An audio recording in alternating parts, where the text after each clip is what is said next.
All right, this year we're deep frying a prime rib instead of just roasting one. What we've already done to it is we wanted to do it for at least 2 days, but we only got to do it for one. We unwrapped it, put it in cheesecloth, put it on a rack so it could dry out in the fridge just a little bit. About, it's 5 now. It's about 4:45 right now. We got it out about 10:30 this morning.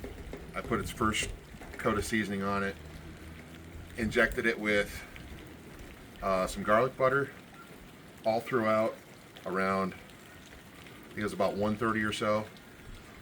And then right before we came out to get the oil heated up, and then we got the oil just past, I think it's just past 375 because we're going to lose a little bit of heat when we go to put it in. But we got it ready to go now. It's going to be 3.5 minutes. Whoa, that went to the side a little bit. It's going to be 3.5 minutes per pound. This is an 8-pounder. Well, we just lost the thermometer. Don't get too close. And we're going to put this in slowly. It's going to be about 28 minutes. Once we get her down in here. And you got to do this part really slow. Oh, the smell that's coming off of that. I wish you guys had smell-o-vision.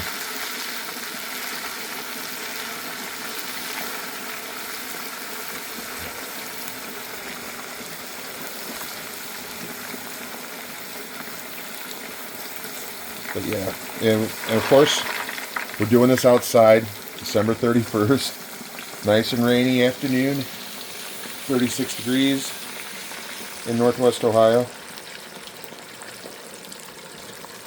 There we go. Oh, all right. We got that all the way in there.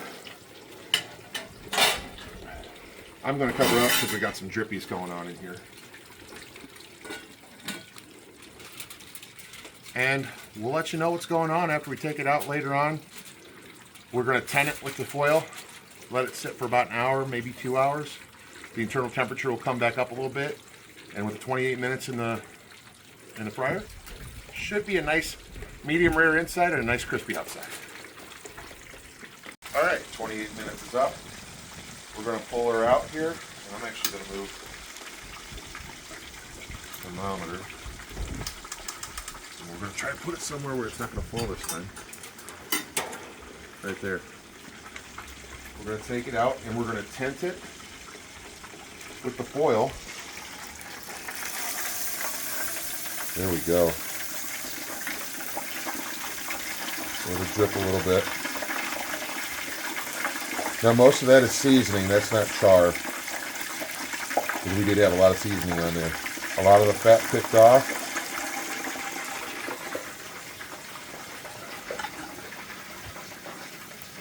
And put this in here.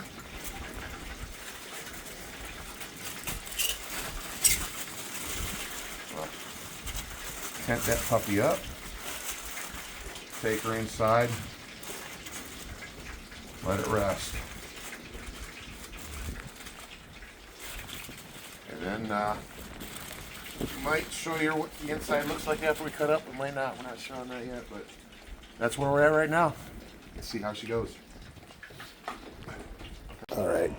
So we were going to show you how it looked, and it did look really nice on the inside, but we kind of hacked it up a little bit when we were cutting it. It did end up very nice crispy outer. There was a very thin line, like less than 1/4 of an inch. That was like maybe medium well, but the rest of the inside was a good medium rare.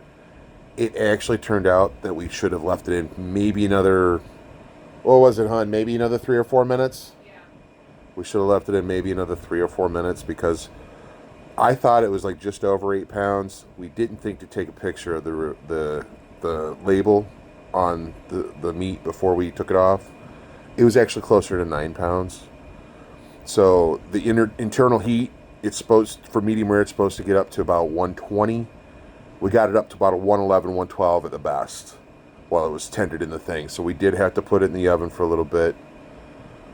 That kind of slowed things down and everything got crazy the rest of the night because we're trying to get all our other stuff done. But it turned out great. We're probably going to try it again around Easter and actually get the right timing on it, and then we'll show you guys everything from beginning to end. But it turned out great. Like, oh, and we the gravy was even good because I took some of the drippings from that. There's a way that we do the mashed potatoes where we use beef broth. If we're doing beef, we do chicken broth. If we're doing chicken, turkey broth. If we're doing turkey, we boil the mashed potatoes in that, and then we take that and we make the gravy with it. So I was able to take some of the seasonings that were drippings from like putting the garlic butter in there and whatnot, because I injected it with garlic butter all over it. Oh my God, chef's kiss! It was so good, so good.